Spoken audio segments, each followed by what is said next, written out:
เย็นมันยังอยู่เลยนี่พี่น้องบ้านใหม่เลยเป็นหลังโอ้น้องมันน่าอยู่อีกแบบนึงบ้านใหม่นี่นะให้ไปหาอยู่หากินก่อนพี่น้องเลย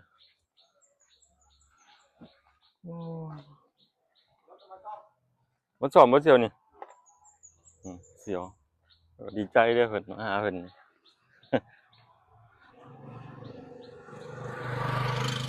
พี่น้องซอยนี่แต่ว่าอากาศมันมีลมอยู่แต่มันก็ยังร้อนหน่อยหนึ่งนะทุกคนคือถือว่าคักอยู่ได้ซอยนี่ได้ข้างหน้าซอยตันบ่พี่น้องเลยเฮ็ดบ่ได้ไปนี่แหละวงเฮานี่คือจังหวะเมื่อคุณเติบโตเราก็เติบโตเป้าหมายสำคัญของเราคือการสร้างโอ้พี่น้องเอ้ยนี่คืออยู่พหลโยธิน26แยก7เด้อพี่น้องเนาะใครอยู่แถวนี้ก็ทักทายกันเด้อพี่น้องเด้อเพิ่นมาเยี่ยมยามหมู่ครูที่มาทำงานอยู่ไทยนะพี่น้องเนาะมาหาเสี่ยวแหละปีใหม่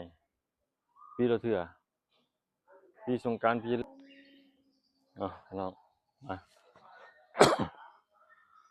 มาถ่ายคลิปเนาะพี่น้องประเภทก็ขออนุญาตถ่ายขออนุญาตเพิ่นนั่นแหละถ่ายคลิป